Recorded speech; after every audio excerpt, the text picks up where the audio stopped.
Go. Yung mga boss, nandito tayo sa mga Tila Cafe and Restaurant.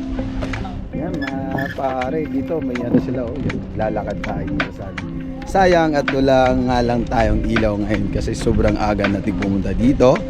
And so far, nasa tabing dagat tayo yata. Tabing dagat na ba to? Or sapa lang, ilog lang. I think so. Pero mas maganda do dito sa gabi. Kikita nyo yan. Yung mga ilaw silang nilalagay. So yun, goods. Yan, marami rin dito talaga kumakain. So location nito mga boss, dito sa Baras, Rizal. Yan, ganda. So pwede naman dito pumunta kahit hindi ka kumain. Viewing ka lang, pero mas 30 pesos.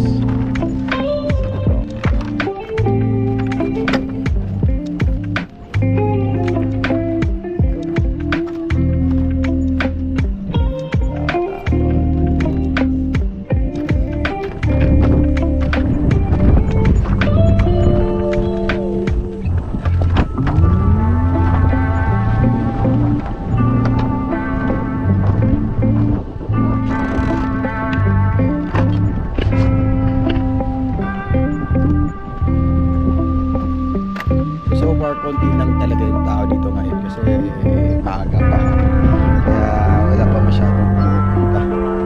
Pero napakaganda daw dito sa gabi talaga kasi sobrang marami pa. Nakikita nyo yan, heart yan, heart, you know. So napadpad lang ako dito ng bigla, no, mga boss, kasi sa hindi inasahan napunta tayo ng Antipolo. Then nakita ko to sa reels, kaya gusto ko talaga punta kasi sikat na sikat to eh. So pinuntahan ko talaga. So bukas is Friday, holiday. Happy long weekend na naman sa lahat, no? So sa mga free time dyan, pumunta kayo dito sa may mga Tela Cafe sa may Rizal. So search nyo lang mga Tela Cafe and Restaurant. Ang ganda ng lugar nila. Yung mga kubo, pagkano may consumable yata, yung sinasabi ni ate. So far so good naman yung mga pagkain nila. May mga pancit, lahat na Pilipino po. Yung mga nakikita nyo naka-green, mga kubo-kubo yan mga boss. So dyan, siguro around 2,000 pesos pwede ka nang umupo dyan. So consumable siya. Tapos meron pa silang inaayos ngayon, no, na mga para improve ang kanilang view. So marami pa silang nilalagay. So tingnan natin. Yan o, sarap dun o. Uwan dun o, sa tabing. Sarap dyan. Ayos. Yan.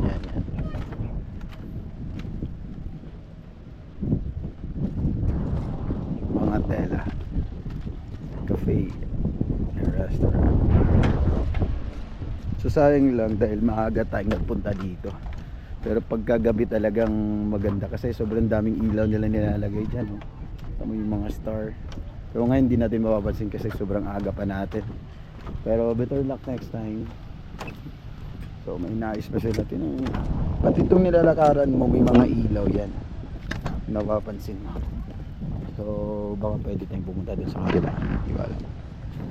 Yan, patay dito.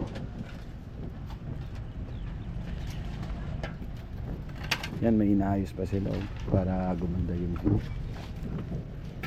Yan. Ito malamang may ilaw din yan. Oo, may ilaw nga. So ito yung mga kubo-kubo na sinasabi ko sa inyo na consumable. So around 2,000 pesos yata yung consumable dito. Yan, mga ilaw. So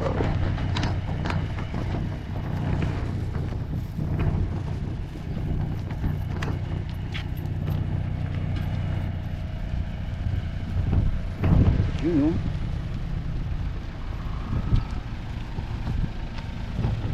So ayun, uwian time. So sumaglit lang talaga ako dito. Ito yung ano nila, entrance, mga Tila, of course. Yun yung motor natin. So dito yung mga vlogger na pumupunta. tayo mga kaigan.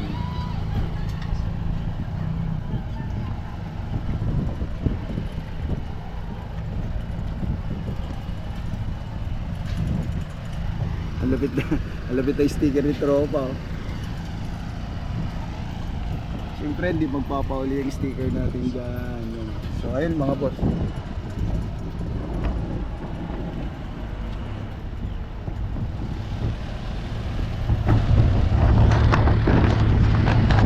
What's up sa mga gusto pumunta dito? Search sila mga Tila Cafe and Restaurant. Dito yan sa Baras. So let's go!